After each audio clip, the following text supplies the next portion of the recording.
Today we've got in front of us a mock-up of a pine floor that you'd usually find in terrace houses and townhouses, and we've got some very large gaps here.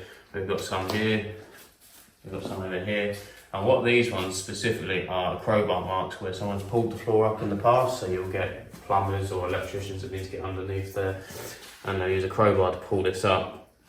Now some customers might want to keep it because they want the antique sort of look, heritage look, but today we're going to fill these holes in and I'm going to show you what they look like after. Now matching the colour of the tip of the pine here is going to be crucial. I usually recommend using a darker filler so it acts like a knot, so when this is going to be finished, these knots are going to come out darker, so I'd usually use a darker filler so that they look like knots. But today we're going to use pine and we're going to use light oak, and we're going to compare the two to how it matches this pine in front of us. So it's going to be pine versus light oak today from the Morrells 2-component wood filler. So it's a fast acting filler. It's almost a bit like car body filler. It's a 2-part, so inside we have, that's part A, and then this little toothpaste tube is part B, so we want to mix it up with this, and I've got some pallets in front of me that we're going to mix it up with. So today it's going to be Morrells light oak versus the Morrells pine wood floor filler for larger gaps. We wouldn't be able to use the resins that you mix with the sawdust because these holes are huge compared to the gaps you'll find in the joints, so it's just not going to hold in there. So that's why we're going to use this today. So let's see how it compares when we put finish on. But first things first, we need to mix it up, so I usually would recommend putting some on a pallet like this.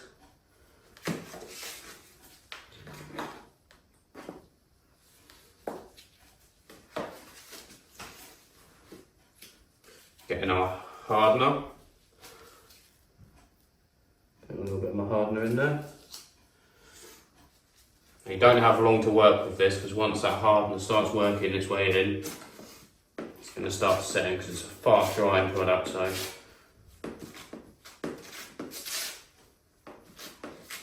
down this line here we're going to put pine, and down this line here we're going to put light oak.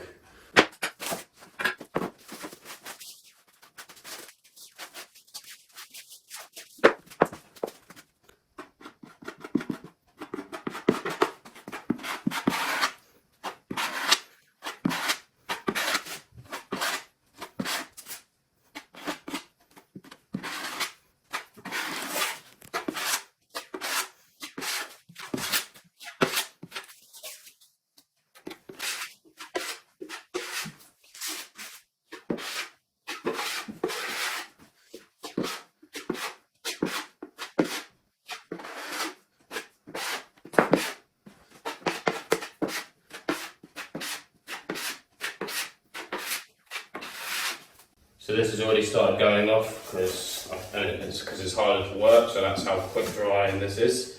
We're going to leave that now for around about 15 to 30 minutes, and then we're going to sand it back. I'd probably sand this back with either your flexi or your spice or your rotary machine or a handheld Rotex or something like that finishing machine, just to take off all of this excess around. So put a bit more there because I can see start to fall out.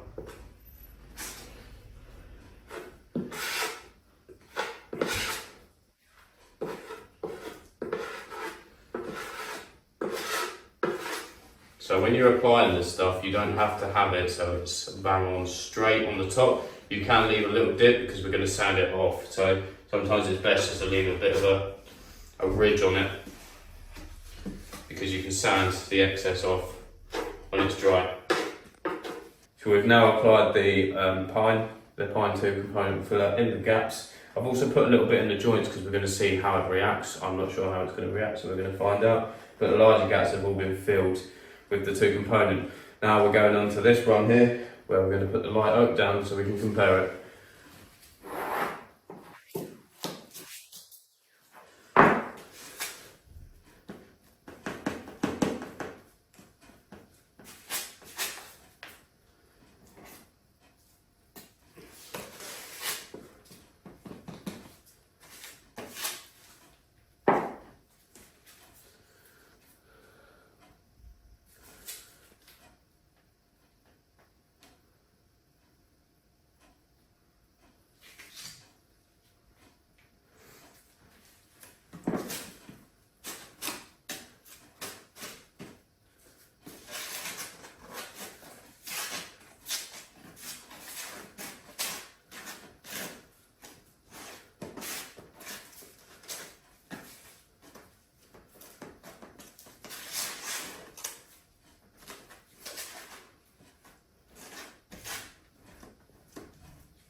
So now we've applied that, I'm going to let it dry for around about 15 to 30 minutes.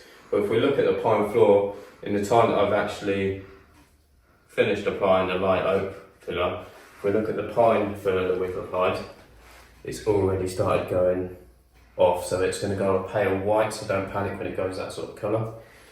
But it has gone really white, so we're going to see what it's like when it's finished.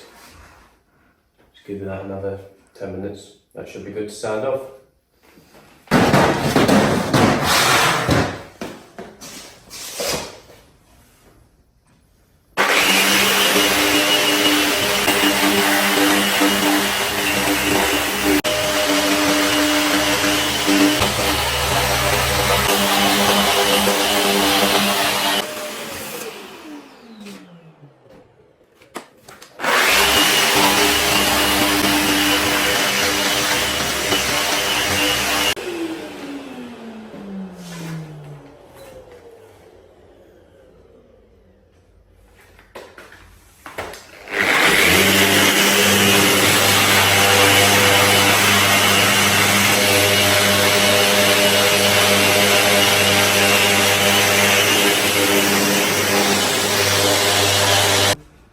We left this filler to dry. You can usually leave it to dry for around about 20 to 30 minutes and then do what we've done. But what we've done is we've left it overnight.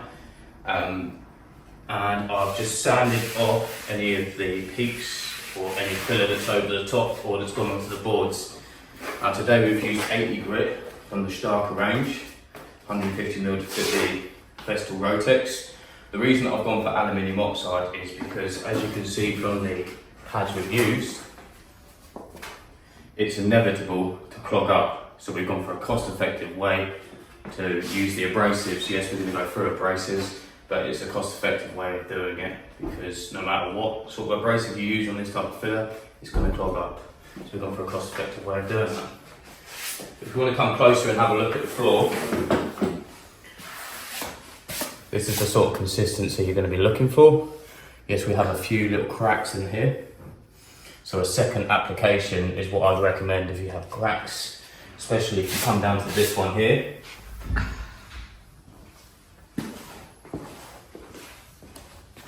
You can see we've had a bit of filler that sort of popped out of the gap. So I'd just apply a second application, allow that to dry and sand it back off. But yeah, we've got really nice consistency in the joint, which is good. These larger gaps just need a second application. So here we have the light oak, and then this side we have the ash and pine. So we've given it a sand, we need to give it a vacuum now. Going to finish the whole floor, and then we're going to put some finish on it. So we've got the 3 coats on this floor now for finishing. Let's have a look at the filler now it's dry. We've got here the light oak, which, yeah, it's given it a great finish. It's filled a lot of the pit. Some of it does need a second application where it's slumped and it's cracked. If you see down here, it's cracked. So really we should have put a second application before finishing the floor there. If we have a look at over here at the ash and the pine, again, it's the same. Some of the places needed the second application. But in terms of colour, I would say that this is not good for old pine because of the yellowing of the old pine. Maybe it might work a bit better on new pine, but it's going to be best to judge when you're on the job site. But if you want a filler that's going to be ash and pine light like this is one that I'd recommend. But then we have one here, so I'm thinking maybe if we went for a black filler, it may have filled in these pits here a little bit better and look like knots, but it's not up to me to decide. In front of you is the light oak and the ash and pine. Which filler would you prefer on your wooden floor?